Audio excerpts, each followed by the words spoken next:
उत्तर प्रदेश के नगीना के अंदर चंद्रशेखर आज़ाद इलेक्शन के अंदर लोकसभा में खड़े हुए हैं। उसी तरीके से बहुजन समाज पार्टी की मायावती जी ने, बहुजन समाज पार्टी की अध्यक्ष मायावती जी ने भी अपना कैंडिडेट उतार दिया है। ऐसे में समाजवादी पार्टी ने भी अपना कैंडिडेट उतार दिया है और बीजेपी ने भी अपना कैंडिडेट उतार दिया है। आपको क्या लगता है उत्तर प्रदेश की राजनीति में क्या समीकरण होने वाला है नगीना लोकसभा में? देखिए, नगीना लोकसभा से मायावती का भी सपोर्ट है चंद्रशेखर रावण को, वहाँ से वही जीतेंगे, कोई रोक नहीं सकता है। और दिल्ली पहुँचेंगे 4 जून को।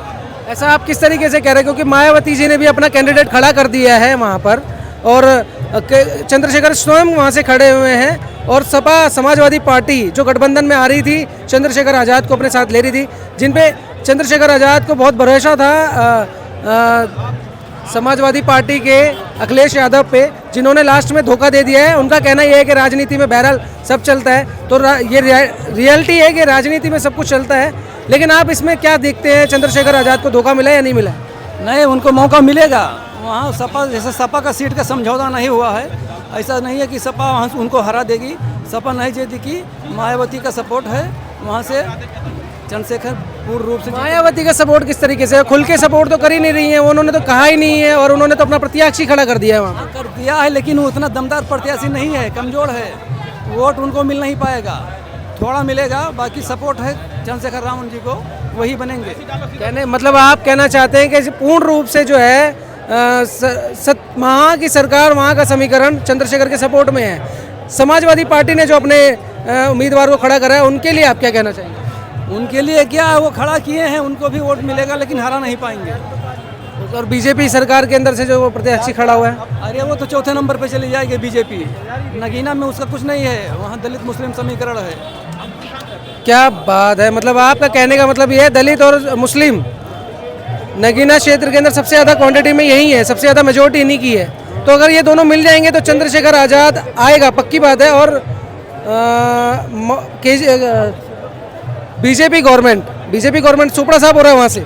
अरे बीजेपी वहाँ नहीं आएगा भाई, बीजेपी का कोई वजूद नहीं है, वो चौथे नंबर पे रहेगा। और मायावती जो है उत्तर प्रदेश के अंदर कैंडिडेट खड़ी हुई है, उन्होंने भी गठबंधन में खड़े होने की इनकार कर दिया है, गठबंधन के साथ नहीं चल रही है, वो इंडिविजुअल अकेली लड़ रही हैं शेरनी की तरह। उसके बारे में आप क्या कहेंगे? मायावती तो पहले कह चुकी हैं कि मैं विधानसभा जैसे लोकसभा अकेले लड़ूंगी, किसी के बहकावे में नहीं आऊँगी। लेकिन वो विधानसभा में मायावती ने जैसे अकेला लड़ा तो फायदा भाजपा का हुआ। इस बार ऐसा नहीं होने वाला है, जनता समझ गई है। मायावती भी कैंडिडेट उतारती हैं, वो दमदार नहीं है, कमजोर को उतार रही हैं ताकि उनके विपक्ष में इंडिया गठबंधन को फायदा हो, भाजपा को फायदा नहीं होने वाला है। इंडिया गठबंधन को फायदा होने वाला है, भाजपा को फायदा नहीं होने वाला है। चलिए, अच्छी बात है।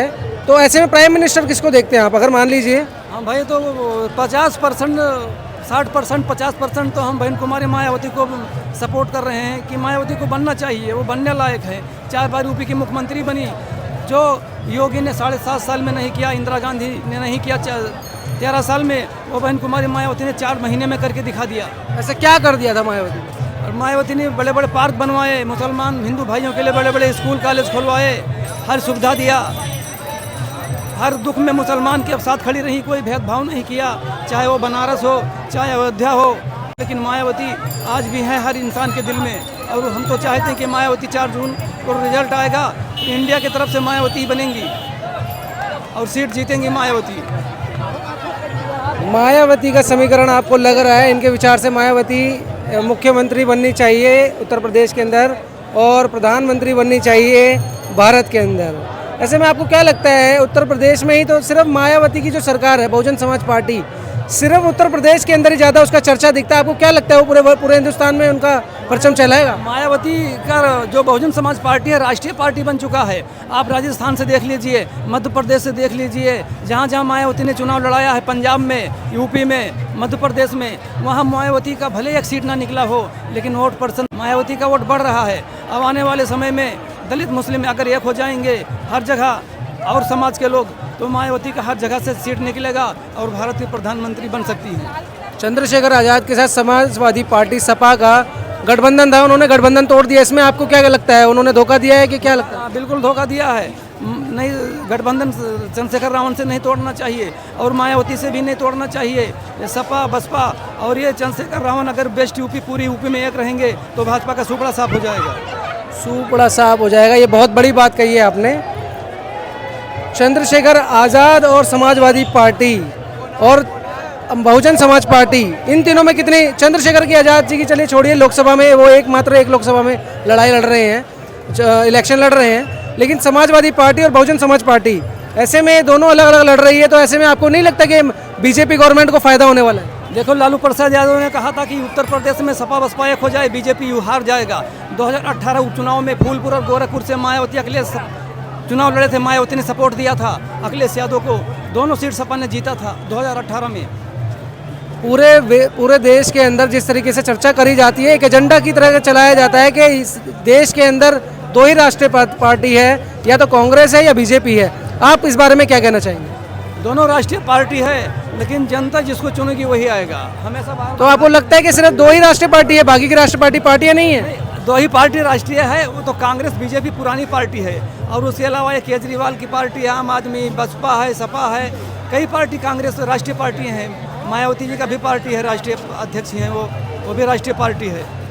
ओके, मतलब जनता का मानना ये है भैया कि सारी पार्टियां जो है राष्ट्र ही है, और मायावती की तो पार्टी पहले राष्ट्र पार्टी है, क्योंकि वो उत्तर प्रदेश में भी लड़ी है, राजस्थान में भी लड़ी है, हरियाणा में भी लड़ी हैं, और एमपी में भी उनकी पहले 2 सीट जीता था पहले 2013-18 में। इस बार उनको वोट प्रतिशत घटा, ये सीट नहीं जीत पाई हैं। सपा एक भी जीता था।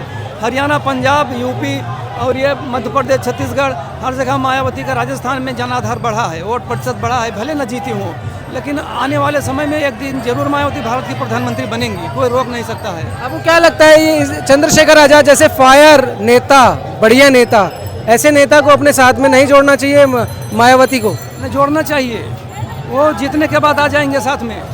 जितने, मतलब आपका कहने का मतलब ये है, जनता का मानना ये है कि भैया समीकरण ऐसा है, मायावती चंद्रशेखर को सपोर्ट कर रही है, अपनी तरफ से एक हल्का कैंडिडेट खड़ा कर रही है। हालांकि राजनीति में कोई हल्का नहीं होता, किसी को नापा नहीं जा सकता, लेकिन खुल के तरीके से, जिस तरीके से प्रमोशन होता है उस तरीके से प्रमोट भी नहीं कर रही है।